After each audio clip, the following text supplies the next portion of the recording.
우리 하나님 말씀 같이 보겠습니다. 사도행전 27장 27절 말씀부터 37절 말씀까지 우리 한 목소리로 같이 읽겠습니다. 열 나흘째 되는 날 밤에 우리가 아드리아 바다에서 이리저리 쫓겨 가다가 자정쯤 되어 사공들이 어느 육지에 가까워지는 줄을 짐작하고 물을 재어보니 20길이 되고 조금 가다가 다시 재니 15길이라 암초에 걸릴까 하여 그물로 단 넷을 내리고 날이 새기를 고대하니라. 사공들이 도망하고자 하여 이물에서 닻을 내리는 채 하고 거룻배를 바다에 내려놓거늘 바울이 백부장과 군인들에게 이르되 이 사람들이 배에 있지 아니하면 너희가 구원을 얻지 못하리라 하니 이에 군인들이 거룻줄을 끊어 떼어 버리니라. 날이 새어가매 바울이 여러 사람에게 음식 먹기를 권하여 이르되 너희가 기다리고 기다리며 먹지 못하고 줄인 지가 오늘까지 열 나흘인즉 음식 먹기를 권하노니 이것이 너희의 구원을 위하는 것이요 너희 중 머리카락 하나도 잃을 자가 없으리라 하고 떡을 가져다가 모든 사람 앞에서 하나님께 축사하고 떼어 먹기를 시작하매 그들도 다 안심하고 받아 먹으니 배에 있는 우리의 수는 전부 276명이더라. 아멘. 조선시대 500년을 이끌어온 문화 가운데 대표적인 문화는 바로 선비 문화, 양반 문화입니다. 이 문화가 한국 사회에 미친 영향은 참 크지요. 물론 이 문화의 단점도 있겠지만 장점도 있습니다. 장점이 뭘까요? 매사에 함부로 행동하지 않는 성숙한 모습을 중요하게 여겼다라는 것입니다. 사도행전에 나오는 초대교회 성도들은 세상 앞에서 언제나 성숙한 모습을 보였습니다. 그래서 세상 사람들이 자신과 다른 그들의 말과 행실을 보고 감동하여 그들을 그리스도인이라고 부르게 되었습니다. 우리나라도 개화기 초기에 예수님을 믿는 사람은 대부분 사회적으로 존경을 받았습니다. 존경받는 정치인, 민족운동가, 교육가, 의료인 등 거의 대다수가 그리스도인, 기독교인이었습니다. 그들은 정치, 문화, 경제 등 사회 전반에 지대한 영향을 끼쳤죠. 한국의 근현대사의 기초를 놓은 종교가 바로 기독교였습니다. 근현대사에 기독교를 빼놓고는 설명이 되지 않습니다. 세월이 흐르고 시대가 변했지요. 지금 그리스도인은 이 세상에, 이 시대에 어떻게 비춰지고 있습니까? 여러분 한 분 한 분은 지금 이 사회에 어떻게 보여지고 있습니까? 우리 수원아산교회는 지금 이 정자동에 어떻게 평가받고 있습니까? 물론 평가가 중요한 것은 아닙니다. 그러나 우리 그리스도인들이 이 지역 사회에 선한 영향력, 착한 행실을 끼쳐야 되는 것은 분명한 사실입니다. 여러분들의 가정에서도 직장에서도 또 사업장에서도 모든 면에서 본이 되고 성숙한 모습을 보여야 하지 않겠습니까? 왜 성숙한 모습을 보여야 할까요? 그것이 바로 전도의 길이기 때문에 그렇습니다. 세상 사람들은 저와 여러분들을 통해서 예수님을 바라봅니다. 그냥 다이렉트로 예수님을 보는 것이 아니라 예수 믿는 사람들을 통해서 예수님을 바라보고 예수 믿는 저와 여러분들을 통해서 교회를 바라보고 있습니다. 그렇다면 우리 한 사람 한 사람이 참으로 중요한 역할을 하고 있는 것이 아니겠습니까? 절망에 빠진 사람들을 유일한 희망이신 예수님께로 인도할 수 있는 저와 여러분, 우리 교회가 될 수 있기를 주님의 이름으로 축복합니다. 바울에게 절망은 낯선 손님이 아니었지요. 그는 심한 고난을 당하여 살 소망까지 끊어졌지만 다시 살리시는 하나님만을 의지합니다. 바울에게는 이런 믿음이 있었기에 큰 광풍을 만나고 표류하게 되어도 낙심하지 않을 수 있었고 구원의 여망이 사라진 이들에게 오히려 희망을 전해줄 수 있었습니다. 여러분, 이 운동선수들 보면은 각 팀마다 주장이 있습니다. 주장이 하는 역할이 뭘까요?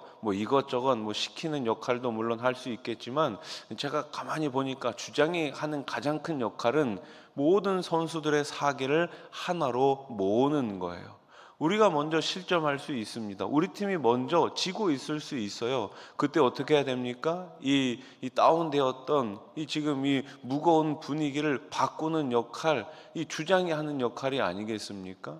그리스도인들의 역할이 바로 그것입니다. 이 세상의 절망과 좌절 가운데 있는 사람들에게 다시금 예수 그리스도를 통해 가지고 희망을 줄 수 있는 사람, 저와 여러분들이 되어야 될 줄로 믿습니다. 그래서 우리는 조금 더 긍정적으로 살 필요가 있어요.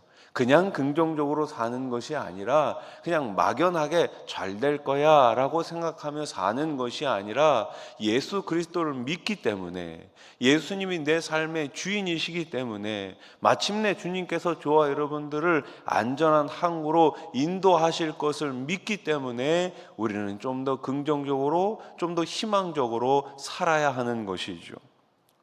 바울에게는 이런 여러 가지 어려움 가운데서도 구원의 소망이 있었기 때문에 이 지금 표류하고 있는 배에 있는 사람들에게 희망을 던질 수 있었던 것이죠. 풍랑을 만나 표류한 지 열 나흘째 되는 날 밤에 바울이 예언한 대로 어느 육지 부근에 가까워졌습니다. 그러자 사공들은 자기들만 살기 위해 몰래 이 거룻배를 바다에 내렸지요. 자, 이 30절 말씀 한 번 더 같이 읽어보겠습니다. 시작. 사공들이 도망하고자 하여 이물에서 닻을 내리는 채 하고 거룻배를 바다에 내려놓거늘. 아멘. 이들은 어떤 사람들입니까? 배를 끝까지 책임져야 하는 사공들이었습니다. 그런데 자신들의 안위만을 위해 지금 배를 버리고 도망치려고, 탈출하려고 하고 있습니다. 사람은 이처럼 눈에 보이는 것에 쉽게 흔들리고 그것들에 소망을 둡니다. 그러나 성도된 우리는 항상 주님을 바라봄으로 흔들리지 않는 소망을 가져야 하는 것입니다. 사공들의 계획을 알아차린 바울은 백부장과 군인들에게 알려서 그들이 탈출하지 못하도록 막지요. 군인들은 바울의 말대로 거룻줄을 끊어버립니다. 31절 32절 바울이 백부장과 군인들에게 이르되 이 사람들이 배에 있지 아니하면 너희가 구원을 얻지 못하리라 하니 이에 군인들이 거룻줄을 끊어 떼어 버리니라. 아멘. 자, 이로써 바울은 모든 사람의 생명을 살리게 됩니다. 어느덧 배의 진정한 선장 역할을 감당하고 있는 것이지요. 교회 리더십은 혼자만 사는 것이 아닙니다. 혼자만 잘하는 것이 교회 리더십이 아닙니다. 모두 함께 같이 가는 것, 그것이 바로 교회의 리더십이죠. 연약한 성도가 있을 수 있습니다. 넘어진 성도가 있을 수 있습니다. 이 세상은 어떻습니까? 조금 못하고 실수하고 도태되면 버리고 가는 것이 이 세상입니다. 그러나 하나님 나라의 리더십은 그렇지 않습니다. 조금 힘들고 조금 어렵고 조금 뒤처진다고 해서 버려두는 것이 아니라 함께 손잡고 가는 것이 하나님 나라인 줄로 믿습니다. 함께 사는 것, 영혼을 살리고 키우고 고치는 우리 수원하산 교회가 되기를 소원합니다. 자, 바울은 날이 새자 사람들에게 음식을 먹고 기운을 내라고 격려하죠. 머리카락 하나도 잃을 자가 없을 것이다 라고 말하며 희망과 용기를 북돋워 줍니다. 34절 말씀 같이 읽겠습니다. 시작. 음식 먹기를 권하노니 이것이 너희의 구원을 위하는 것이요 너희 중 머리카락 하나도 잃을 자가 없으리라 하고. 아멘. 자, 그리고 떡을 들어 축사하고 떡을 떼어 먹자 모든 사람이 용기를 내어 함께 음식을 나누어 먹습니다. 이 모습은 마치 예수님이 5천 명을 먹이신 사건과 또 제자들과 마지막 만찬을 나누시던 모습, 그리고 엠마오로 가던 두 제자와 식탁 교제를 나누시던 모습을 떠올리게 합니다. 이처럼 바울은 예수님을 닮은 모습으로 다른 사람들을 격려하면서 상황을 주도적으로 이끌며 해결해 나갔습니다. 날이 새자 본격적으로 상륙을 시도하지요. 바다에 이제 이 배를 가볍게 하고 닻을 끊고 바람이 부는 방향대로 해안을 향해 나아갑니다. 그런데 두 물이 합쳐지는 곳에서 배가 모래톱에 걸려 움직일 수가 없게 되었고 배는 점점 파괴되어 갔습니다. 인생의 항해에서 모든 희망을 걸었음에도 실패를 마주할 때가 있습니다. 하지만 기억하십시오. 우리의 실패에도 불구하고 나의 실패에도 불구하고 하나님은 당신의 계획을 신실하게 만들어 가십니다. 그래서 우리는 염려할 필요가 없어요. 나는 실패할 수 있지만 하나님은 실수하지 않으십니다. 한번 따라해 보십시오. 하나님은 실수하지 않으십니다. 그렇습니다. 사람은 실수할 수 있어요. 그러나 하나님은 실수하지 않으십니다. 그래서 우리는 실수하지 않는 하나님께 내 삶을 온전히 드리고 내 삶을 온전히 맡겨야 하는 것입니다. 군인들은 죄수들이 도망갈까 봐 모두 죽일 것을 계획합니다. 그런데 백부장은 바울을 구하기 위해 그들의 뜻을 막지요. 바울 한 사람으로 인해 모든 죄수가 살게 됩니다. 이 배에는 바울 이외에도 많은 죄수들이 있었어요. 이 죄수들이 이 배가 난파되자 다 도망갈까 봐 죽이려고 했지만 바울 한 사람을 통해 가지고 모든 죄수들이 다 삶을 얻게 되지요. 44절 말씀. 그 남은 사람들은 널조각 혹은 배 물건에 의지하여 나가게 하니 마침내 사람들이 다 상륙하여 구조되니라. 아멘. 백부장은 바울을 보면서 그와 함께 하시는 하나님을 발견합니다. 그렇습니다. 누군가 우리를 통해 하나님을 보게 된다는 것을 잊지 마시기 바랍니다.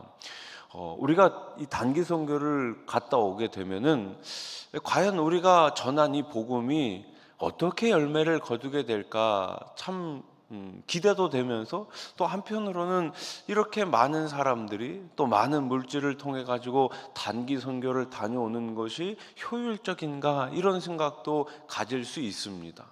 여러분, 복음에 어떻게 돈의 계산이 가능할 수 있겠습니까? 한 사람을 살리는데 어떻게 돈으로 환산할 수 있겠습니까? 우리가 단기 선교에 가서 그 수많은 사람들을 만나고 왔는데, 수많은 아이들을 만나고 왔는데 그 아이 가운데 한 사람이라도 우리들을 통해 가지고 예수 그리스도를 볼 수 있었다면 그의 인생이 바뀌게 될 것이고 그를 통해 하나님께서 더 크고 위대한 일을 행하시지 않겠습니까? 삶이 어떠한 위기 속에서도 우리는 평안을 잃지 말고 사람들에게 소망을 주는 삶을 살아야 합니다. 말씀을 맺겠습니다. 마침내 하나님이 말씀하신 대로 이 배에 탔었던 모든 사람들 한 사람도 제외 없이 모두 다 구원을 얻었습니다. 우리의 인생 항에도 하나님의 말씀이 온전히 성취되는 삶, 바울처럼 절망의 바다에서 희망을 주는 삶이 되시기를 주님의 이름으로 축원합니다. 기도드리겠습니다. 1,000번째 헌금. 대저 하나님의 모든 말씀은 능하지 못하심이 없느니라. 아멘. 하나님 아버지 감사합니다. 오늘 새벽에도 주의 전에 나와 하루를 시작합니다. 이번 한 주간도 주님의 말씀과 함께하는 동행하는 귀한 한 주가 되게 해 주시옵소서. 우리의 삶, 우리의 착한 행실을 통하여 믿지 않는 자들이 하나님을 알게 하시고 예수 그리스도의 사랑을, 예수 그리스도의 은혜를 경험하게 해 주시옵소서. 우리 교회를 이곳 가운데 세워 주셨습니다. 이곳 정자동을 변화시키는데, 정자동을 더 행복한 곳으로 바꾸는데 우리 교회가 쓰임받게 해 주시옵소서. 행복한 성도, 행복한 교회, 말씀 앞에 언제나 순종하며 주님 뜻을 이뤄나가는 순종의 교회가 되게 해 주시옵소서. 이를 위해 세우신 우리 장로님들, 권사님들, 안수 집사님들, 남녀 서리 집사님들, 우리 모든 일꾼들 같은 마음, 같은 뜻으로 같은 열매를 맺으며 기쁨의 신앙생활을 해나갈 수 있도록 인도해 주시옵소서. 오늘 이 새벽에도 귀한 1,000번째 예물을 하나님 앞에 올려드립니다. 하나님의 말씀은 능하지 못하심이 없습니다. 이 말씀 온전히 굳게 믿는 드린 손길과 가정과 후손들 되게 해 주시옵소서. 오늘 새벽에도 여러 가지 기도 제목을 가지고 주님 앞에 나왔습니다. 두 손 들어 기도할 때 하늘을 넓게 여시고 응답해 주시옵소서. 군대 가 있는 자녀들, 해외에 나가 있는 자녀들, 어디에 있든지 예수 그리스도 안에 매일매일 삶을 살게 해 주시옵소서. 병상에 계신 분들이 있습니다. 이 시간 찾아가 주셔서 어루만져 주시고 깨끗하게 치유해 주시옵소서. 이 나라 이 땅을 주님 긍휼히 여겨 주시고 하나님의 공의와 정의가 분명히 바로 서게 해 주시옵소서. 저 북녘 땅에 가서 마음껏 주님 이름 부를 수 날을 하루속히 허락하여 주시고 지금도 선교지에서 예수 그리스도의 복음을 증거하는 선교사님들에게 매일매일 성령의 충만함을 더해 주시옵소서. 예수님의 이름으로 기도드립니다. 아멘.